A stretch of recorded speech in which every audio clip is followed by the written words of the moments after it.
마가복음 14장 10에서 21절 말씀입니다. 12 중에 하나인 가룟 유다가 예수를 넘겨주려고 대제사장들에게 가매 그들이 듣고 기뻐하여 돈을 주기로 약속하니 유다가 예수를 어떻게 넘겨줄까 하고 그 기회를 찾더라. 무교절의 첫날 곧 6월절 양 잡는 날에 제자들이 예수께 여짜오되 우리가 어디로 가서 선생님께서 유월절 음식을 잡수시게 준비하기를 원하시나이까? 하매 예수께서 제자 중에 둘을 보내시며 이르시되 성내로 들어가라.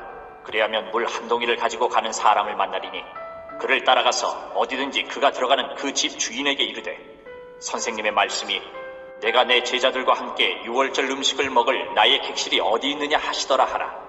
그리하면 자리를 펴고 준비한 큰 다락방을 보이리니 거기서 우리를 위하여 준비하라 하시니 제자들이 나가 성내로 들어가서 예수께서 하시던 말씀대로 만나 유월절 음식을 준비하니라. 저물매 그 12를 데리시고 가서 다 앉아 먹을 때에 예수께서 이르시되 내가 진실로 너희에게 이르노니 너희 중에 한 사람 곧 나와 함께 먹는 자가 나를 팔리라 하신대 그들이 근심하며 하나씩 나는 아니죠. 하고 말하기 시작하니 그들에게 이르시되 12 중에 하나 곧 나와 함께 그릇에 손을 넣는 자니라. 인자는 자기에 대하여 기록된 대로 가거니와 인자를 파는 그 사람에게는 화가 있으리로다. 그 사람은 차라리 나지 아니하였더라면 자기에게 좋을 뻔하였느니라 하시니라. 사랑하는 형제 여러분, 10월 19일 화요일 새벽 묵상에 오신 것을 환영합니다. 오늘 묵상 부분은 성찬식 준비를 하는 과정과 유다 배반 예언입니다. 10절 12 중에 하나인 가룟 유다가 예수를 넘겨주려고 대제사장들에게 가매 그들이 듣고 기뻐하여 돈을 주기로 약속하니 유다가 예수를 어떻게 넘겨줄까 하고 그 기회를 찾더라. 가룟 유다가 예수를 넘겨주려고 대제사장들에게 갔다는 것은 대제사장들이 예수를 죽이려고 모의하고 있다는 사실을 유다가 알았다는 것이 전제가 되죠. 유다뿐만 아니라 실은 예수님이 예루살렘을 향하며 출발하실 때부터 제자들과 따르는 자들은 놀라고 두려워했었는데요. 그것은 이미 많은 사람들이 대제사장들의 의도를 알 수 있었다는 사실입니다. 그리고 예수님 자신도 그렇게 예언하셨고요. 마가복음 10장 32, 34절에 그 내용이 나옵니다. 예루살렘으로 올라가는 길에 예수께서 그들 앞에 서서 가시는데 그들이 놀라고 따르는 자들은 두려워하더라. 이에 다시 12 제자를 데리시고 자기가 당할 일을 말씀하여 이르시되 보라 우리가 예루살렘에 올라가노니 인자가 대제사장들과 서기관들에게 넘겨짐에 그들이 죽이기로 결의하고 이방인들에게 넘겨주겠고 그들은 능욕하며 침뱉으며 채찍질하고 죽일 것이나 그는 3일 만에 살아나리라 하시니라. 부활까지 정확하게 예언하신 말씀을 듣고도 가룟 유다는 예수를 죽이는 일에 협력을 했으니 이루 말할 수 없는 어둠 가운데 있었던 것입니다. 이렇게 진리에 비치신 예수님을 곁에 두고도 완전한 어둠 가운데 있을 수 있다는 사실을 우리는 참으로 가슴 아프게 직시해야 할 것입니다. 자기 자신을 살펴보아야 할 것입니다. 교회에 출석한다고 하여서 다 구원받은 것이 아니며 예배 시간에 앉아있다고 하여서 말씀의 진리가 영혼을 밝히고 있는 것이 아닐 수 있다는 사실입니다. 오직 마음을 열고 성경을 배우며 예수님의 말씀을 날마다 영접하여 따르는 것이 필요합니다. 그것이 예수님을 진정으로 곁에 모시는 것이고 진리의 빛에 자기 영혼을 비추어 오는 것입니다. 가룟 유다가 대제사장들에게 사주를 받으러 간 것은 예수를 체포하고자 할 때에 아무도 없을 때에 체포할 수 있게 하려는 것입니다. 예수님 주변에는 늘 군중이 운집되곤 했었기에 낮에는 도무지 체포할 수가 없었어요. 그런데 밤에 체포하려면 길잡이 및 지목해줄 배반자가 필요했습니다. 그 당시에는 야간 조명이 없었던 시대입니다. 예수님의 동선을 아는 자 중에 정확하게 인도하여서 성전 경비대를 인도하여서 정확하게 지목하여 체포하게 해줄 자가 필요했던 것이죠. 마침 가룟 유다가 그 일을 자청하고 나서자 대제사장들은 유월절에 처형하기를 꺼려하다가 계획을 급히 바꾸어서 일은 급진전된 것입니다. 가룟 유다와 대제사장들의 야합이 있었던 것은 아마도 수요일인 것 같습니다. 예수님의 수요일 행적은 따로 수요일임을 알 수 있도록 명시된 것은 없고요. 다만 요한복음에서 헬라인들의 예방을 받으신 일이 기록되어 있는데요. 그 일이 수요일 일인 것도 같습니다. 자, 아무튼 그 다음 12절부터는 목요일 일입니다. 무교절의 첫날 곧 유월절 양 잡는 날에 제자들이 예수께 여짜오되 우리가 어디로 가서 선생님께서 유월절 음식을 잡수시게 준비하기를 원하시나이까. 네. 이 무교절은 유월절로부터 시작되어서 일주일간 지키는 절기인데요. 누룩 없는 떡을 먹는 절기이고 집안의 누룩을 사전에 제거하게 하나님께서 명령하셨기 때문에 이스라엘 사람들은 일반적으로 아비벌 14일 이전인 12일이나 13일도 무교절로 말을 합니다. 그래서 양 잡는 날을 무교절의 첫날이라고 말한 것입니다. 우선 유월절의 의미를 말씀드리고 갈게요. 유월절은 너물유, 너물월을 써서 넘어감을 의미합니다. 출애굽 때에 애굽에서 마지막 재앙이 장자 죽음의 재앙이었는데요. 애굽의 모든 집은 장자가 죽고 모든 첫새끼, 가축의 첫새끼들도 다 죽는 재앙이 그것이었습니다. 그런데 이스라엘은 그 재앙을 당하지 않을 표식을 가졌기 때문에 재앙이 넘어갔습니다. 죄가 있지만 재앙이 넘어갔습니다. 모든 죄인들이 죽는다고 할 때 함께 죽었어야 하는데 죽지 않은 것은 이스라엘의 죽음을 대신하는 표식을 가졌기 때문입니다. 그 표식은 그리스도의 죽음을 예표하는 어린 양의 피를 대문에 바르고 어린 양의 고기를 그날 밤에 가족이 먹으면서 집안에 머무른 것입니다. 그리스도의 죽음을 예표한다는 것은 여호와 하나님과 이스라엘이 언약의 피로 맺어진 관계라는 뜻이고 그 언약의 피는 그리스도의 피입니다. 그것은 그리스도의 피를 보고 여호와 하나님께서 이스라엘을 죽이지 않고 넘어가 주신다는 뜻이죠.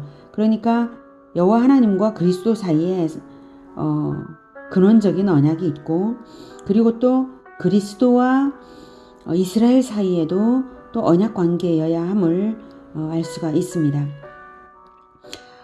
하나님께서는 그리스도의 피를 보고 죄인의 죄를 넘어가 주십니다. 죄인의 죄가 없어서가 아니라 죄인의 영혼에 그리스도의 피가 적셔져 있으면 죄인은 그리스도의 피 때문에 죄를 버리는 자가 되고 자기는 죽지 않는 그러한 믿음의 사람이 되는 것이죠. 바로 그것을 위하여 하나님은 그리스도의 피를 보고 넘어가 주시는 것입니다. 자, 이스라엘은 양을 먹었는데요. 양의 피를 바르고 양을 먹었는데요. 액면 그대로 양 한 마리 가지고 사람의 구원이 이루어지는 것은 원래는 아니죠. 그 언약을 믿는다는 표시가 바로 어린 양의 피입니다. 이스라엘은 1500년 후에 출생할 그리스도의 피를 소급해서 믿음으로 구원의 은혜를 얻었던 것입니다.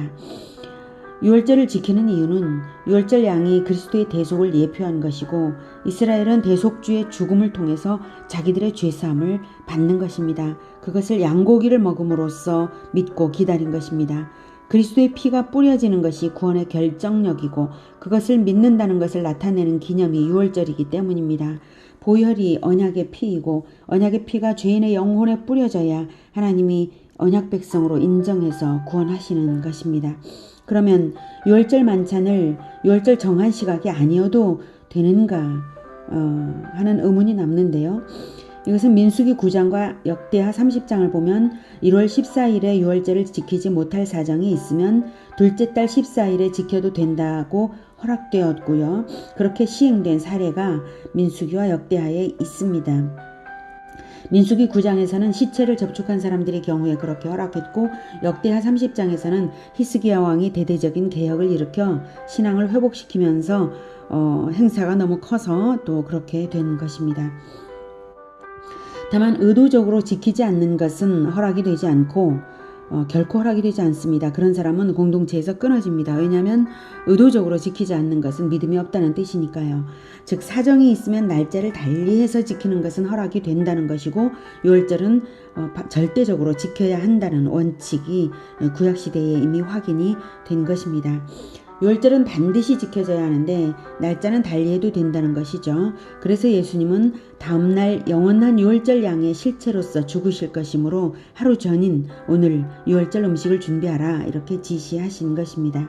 유월절 음식이 바로 성찬식으로 새로이 제정될 것이었습니다. 그러므로 유월절이 성찬식으로 승화될 것이었습니다. 자, 13절 예수께서 제자 중에 둘을 보내시며 이르시되 성내로 들어가라. 그리하면 물 한 동이를 가지고 가는 사람을 만나리니 그를 따라가서 어디든지 그가 들어가는 그 집 주인에게 이르되 선생님의 말씀이 내가 내 제자들과 함께 유월절 음식을 먹을 나의 객실이 어디 있느냐 하시더라 하라. 그리하면 자리를 펴고 준비한 큰 다락방을 보이리니 이미 준비한 거기서 우리를 위하여 준비하라 하시니 제자들이 나가 성내로 들어가서 예수께서 하시는 말씀대로 만나 유월절 음식을 준비하니라. 성내로 들어가면 누구를 만나 누구의 집에서 유월절 음식을 잡수시게 될지를 예수님께서는 이미 전지하심으로 다 아셔서 이미 하나님의 섭리를 내다보시고 다 아십니다. 그래서 정확하게 명하신 것이고요. 그것은 이미 준비되어 있도록 하나님께서 미리 일하신 것입니다. 이때를 제외하고는 예수님 쪽에서 먼저 누구의 집을 거처로 내놓으라고 명하시거나 음식을 제공하라고 강요하신 일이 없으십니다. 예수님은 머리 둘 데가 없다고 하셨고 자원하여 공급하는 공궤를 받으실지언정 자기를 죄인들에게 의탁하지를 않으시는 분이십니다. 초막절 기간에도 감람산에서 쉬셨고요. 전도훈련을 보낼 때도 제자들에게 영접하는 집에서 머무르며 축복하라고 하셨고 영접하지 않는 마을과 집은 신발의 먼지까지 털어버리라고도 하셨습니다. 전적으로 자원하여 제공되는 것이 예수님과 제자들의 거처가 되고 예배당이 되고 식량이 되는 것이지 다른 방법을 의존하지 않으셨습니다. 오직 이때만 예수님께서 장소와 음식 제공을 요구하셨는데요. 이때도 이미 그리하면 자리를 펴고 준비한 큰 다락방을 보이리니라고 하시죠. 이미 자원하여 섬겨드리는 예배자가 있었던 것입니다. 그가 누군지 모르지만 축복이 그 집에 임했을 것은 짐작할 수 있는 일입니다. 그렇게 섬기기 위해 준비된 자가 있는가 하면 가룟 유다는 배반을 준비했죠. 예수님은 가룟 유다의 회개를 유도하시기 위해 미리 넌지시 알리셨습니다. 17절 저물매 그 12를 데리시고 가서 다 앉아 먹을 때에 예수께서 이르시되 내가 진실로 너희에게 이르노니 너희 중에 한 사람 곧 나와 함께 먹는 자가 나를 팔리라 하신데 그들이 근심하며 하나씩 나는 아니지요 하고 말하기 시작하니 이렇게 근심하며 이렇게 할 정도로 예수님 말씀하신 거예요. 그러니까 회개하라 라는 메시지가 분명히 있었던 것입니다. 그들에게 이르시되 12 중에 하나 곧 나와 함께 그릇에 손을 넣는 자니라. 인자는 자기에 대하여 기록된 대로 가거니와 인자를 파는 그 사람에게는 화가 있으리로다. 그 사람은 차라리 나지 아니하였더라면 자기에게 좋을 뻔하였느니라 하시니라. 이 말씀은 속히 회개할 수 있도록 기회를 제공하신 것입니다. 3년 동안 함께 다녔던 제자가 차라리 나지 아니하였더라면 자기에게 좋을 뻔하였느니라고 말씀하실 적에 예수님 마음이 얼마나 아프셨겠습니까? 하지만 유다는 기어코 회개하지 못했습니다. 깜깜한 어둠 가운데 있었기 때문입니다. 등잔 밑이 어두운 것처럼 가장 가까이에 진리의 빛을 두고도 가룟 유다는 예수님의 말씀에 자신을 비추지 않고 자기 생각에 침투한 어둠의 영에 사로잡혀 있었던 것입니다. 오늘은 영원한 유월절 양의 실체로서 죽으실 것을 기념하는 성찬식 제정을 위하여 준비시키는 예수님을 만났습니다. 예수 공동체에 장소와 음식 제공으로 섬기기 위해 준비된 사람이 있는가 하면 3년 동안 함께 다니던 가룟 유다는 돈을 위해 배반을 준비했습니다. 우리가 어떤 사람이 되어야 마땅합니까? 언제든지 주님의 공동체가 필요로 할 때에 나에게 있는 것이라면 내어드릴 준비가 되는 그 마음을 우리가 가져야 하지 않겠습니까? 그리고 교회를 출석만 하는 것에 만족할 것이 아니라 진리의 빛에 영혼을 비추어 보는 자가 되어야 하겠습니다. 우리가 그 마음을 가지고 회개의 기회를 잃지 않고 또한 복받는 기회를 놓치지 않는 우리가 되기를 축복합니다. 기도하겠습니다. 하나님, 예수님을 바로 곁에 두고도 돈을 위하여 예수님을 팔아 멸망으로 들어가는 자가 있었다는 사실을 생각하면 참으로 두렵고 가슴이 아픕니다. 하나님, 우리 공동체에는 결코 그런 자가 없도록 하나님의 말씀이 선포될 때에 진리의 빛에 모든 영혼들이 자기의 영혼을 비춰보는 자들이 되도록 주님 도와주시옵소서. 그리고 더 나아가 예수님께서 원하시는 일에, 예수님께서 기뻐하시는 일에 자기를 내어드리고 준비하여서 섬기는 그러한 마음으로 우리가 가득 차서 늘 섬기기 위하여 준비되게 하여 주시옵소서. 우리가 주님을 섬겨드리기 위하여 살겠습니다. 주님의 빛에 늘 영혼을 비추어 보며 살겠습니다. 주님 도와주시고 늘 우리의 마음을 비춰 주시옵소서.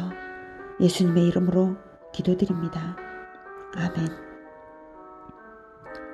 이어지는 시간은 개인 기도 시간입니다.